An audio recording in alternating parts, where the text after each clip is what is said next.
What's going on, everybody? I'm Gary. And I'm Marcie. And this is another Tailgate Talk from Dixie, Overland. So it's been a while since we've done one of these. And Marcie's joining me for this one. We're going to just chat about some stuff that, we talked about in the last Tailgate Talk that we brought up. The trip to Arkansas, we were about to go on that. So we're going to chat about what some of the cool parts of that was, what some of the challenges we had were, and kind of give a little bit about that. There's a couple of new things that are going to happen to the Gladiator here very, very, very shortly. Maybe some have already been done, and maybe there's a video that will be coming out very soon on that. If you're not following on Instagram, if you go to Dixie Overland on Instagram, you'll find us there, and along with previews of some of the things that may be coming. All right, so Marcie, how was our trip to Arkansas? It was good. I wish we had been for a couple more days. I feel like, we didn't really get to go out and explore everything that we wanted to. We got to do a lot of off-roading. That was fun. It was fun. We had a full day of exploring off-road trails and finding a good camp spot for the night. What did you think of our camp spots? We had 2 camp spots that we ended up getting. Yeah. Different ones. What did you think of them? I definitely liked the first night better. Like the first night better? I did. I thought you would have liked the second night better. Okay. I thought that the view the first night was a lot clearer. Yeah, I could see that. It was a good view both days, but the first morning whenever we woke up, you could really see more of the mountain view. Yeah. It was a little obstructed. Yeah. The second day. Yeah, I agree with that. I actually, I liked the second one better for more room that we had there. Oh yeah, definitely give you that. But I liked the first one for more of the view. Although the second one, we were staying right next to that mountain. Like it was like a rock face that actually just shot up right out of the thing there. And that was kind of cool. It was kind of one of those, like you look at over there in the camp and cooking dinner, it's kind of imposing, and when the sun was setting, it cast some cool reflections. I like that part, but yeah, I'm with you. I like the view on the first night. So I wish we had have gotten there earlier the first night so we could have watched the sunset. It was after dark when we got there, and our friends had already started cooking dinner, setting things up, so we had to set up in the dark, which was really interesting, especially considering that was the first time we took Dixie out with the rooftop tent. Yeah, so we had to learn. So we had to, definitely. That took some getting used to there. What'd you think about the temperature? It was cold. It was cold. It was very cold. Once you got away from the fire, 28, 20... Something like that. Yeah. It was in the 20s. It was in the 20s, and then the wind Fahrenheit. Yeah. For our European friends out there, it was cold. I don't even know what that calculates to in Celsius. Cold. But it's very cold. Yeah. And we that's when the wind wasn't blowing. When the wind was blowing, you probably had a wind chill in the upper teens, maybe 20s. Yeah. So it was chilly, but I'll tell you, I think the rooftop tent performed well. It did. We stayed warm. Yeah, we even managed to get some condensation. Yeah. From staying warm. I definitely think that having 2 people in the rooftop tent versus 1 kept it a lot warmer. Yeah. Our other friends that were there with us, they just had ground tents, but they had.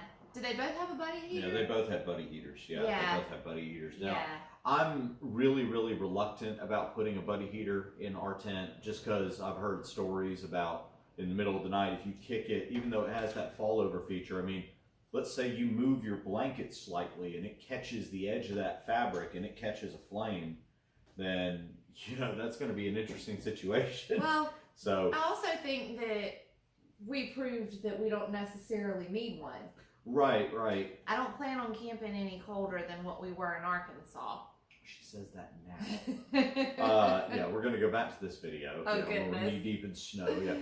But I think though that if you had, some kind of electrical system to where you could plug in an electric blanket, I think that would be perfectly sufficient. Definitely see a Jackery or something like that in our future. Yeah. Because I mean, endless possibilities there. Yeah, it wasn't like sleeping here at home. Now here at home, in the wintertime, we keep the thermostat on 67. So I mean, we're not camping when it's really cold outside.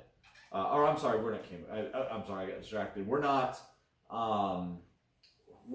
sleeping in an environment where it's really warm. Cold or warm. Yeah, really warm. Oh, yeah. You're saying because we got it on 67. Yeah, so I mean, we're used to a little bit of chill in the house, you know. Right. But I mean, obviously, there's a big difference between that and 25. But you know, up in our tent, it was probably in the upper 50s for the temperature. You know, once we both got in, once you got warm, I mean, you know. So I think that it's manageable. Of course, any colder than that, you start running into, do I need any other external heater? Or do I need a sleeping bag that's rated a lot lower? Because if you got a sleeping bag that's rated at, say, 40 degrees, all that means is that at 40 degrees, it can keep you warm enough to save your life to where you'll live. It doesn't necessarily mean that, at that temperature, you'll be comfortable. So, right. But you start getting into that, it starts to get into kind of expensive as well. So, What did you think the biggest struggle point, piece of adversity that we had to overcome was? I think easily for me, it was the fact that I accidentally plugged our igloo cooler in incorrectly. We had this igloo cooler that I picked up at an estate sale on the cheap. I mean, I got it, I think, for like $5. It's one of those igloo coolers that is just it's like a refrigerator. So we knew we were going in the wintertime. We knew it was going to be cold. So I knew I could get away with keeping, meat and all that stored in this thing, and it would still keep the good temperature. Mostly it was to keep it cool enough while we were driving there, and then throughout the course of the day, it wasn't going to get any warmer than the refrigerator anyway. But unbeknownst to me, if you plug in the power plug upside down, the cooler becomes a heater. Because you're taking casseroles to tailgates, right. I guess there's cooking a reason hot dogs for it. in your cooler on the way to grandma's. I guess there's a reason for it. I don't know. So what did it do? It spoiled almost all of our food. But so we had cheese sticks, and it melted the cheese sticks. Yes, completely melted them together. Meat, you could feel it to the temperature. It was hot. We had deli meat in there. We had different things to make sandwiches. We had bell peppers that had actually wilted where they were going brown. So there was that. Coffee creamer. Lesson learned. Yeah. Lesson learned. You always go on these things, and they always say you should take away something from every adventure you go on, and we had plenty of takeaways, that's for sure, and that was one of them. Yeah, we actually took a little notebook too and wrote down things that worked, things that didn't work, what we wish we had. Did we take anything that we really didn't need? Yeah. So that was good too. Yeah, I agree. So there was in the last video I said, hey everybody, hit us up with some questions for Tailgate Talk. That's right. And so we actually did get some questions. I have those right here. You got those right there. So Marcie is going to read the question, and I'm going to respond to it. Yes. So there's a question about off-road lights. So wanting to know, are you planning on mounting off-road lights onto the bumper tube? All right, so in one of the videos, I think it was in the video that I asked for the questions, you saw we mounted a new bumper and winch, and it's a Fab 4 stubby bumper, and it has that basically the almost like a half stinger that comes across. Am I planning on mounting anything to the bumper tube? It's a possibility. I'll put it that way. It's a possibility. I hadn't really thought about doing a light bar there. One thing that I thought about doing as far as off-road lights was maybe getting a couple of pod lights that sat on the bumper itself and figure out a way to mount them on there to where, the light for that purpose is a little bit lower to the ground, and so it tends to cut through dust a little bit better. I know it's only a difference of probably about 6 inches to a foot, but I think that doing something like that would probably be the best way to go. I don't know. That's kind of where I'm at right now. Now I could change that. I know that mounting it to the tube, that part of the tube of the bumper, is actually a pretty clean look. I like that look a lot. It has some benefit to it.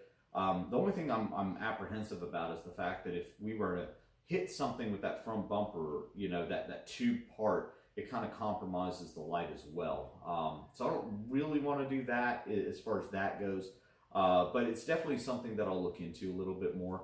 So who knows? My thinking could change, you know, as we go forward. Yeah. All right. What's next? Question 2. Great question, by the way. We have a viewer who would like a fog light update.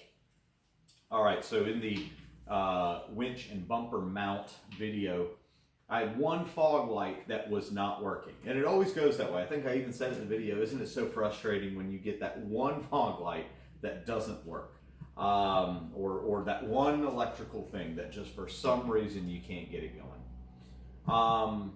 Yeah, it was frustrating, and it turned out, so got under the Jeep the next morning, and I started sort of tracing the wiring harness and looking, and I thought to myself, you know, well, is it because it can't support the LED lights, where it used to be a halogen light, you know, could it be all these different things? And all these scenarios run through my mind. Well, I said, well, before I order anything, let me go ahead and get under the Jeep, and let me start looking and seeing what's going on. So when I started tracing the wiring harness, on the light that wouldn't work, it turns out that we had pinched the wire between the bumper and where it mounts to the actual frame of the Jeep. Like we had pinched the wire in there. So I was like, huh, okay. So I loosened the bolts out. Loosened the nuts out so that we could have some play in the bumper, have it come out so I could free the wiring harness up a little bit. Turned on the ignition, and whenever I did, the lights started working. So then what I did is I took the wire itself and I started jiggling it a little bit, and the light would go on and it would go off, and it would go on and it would go off. So bye Nathan, have a good one. So you're famous now. Oh, yeah. So it would go on and it would go off, it would go on, it would go off.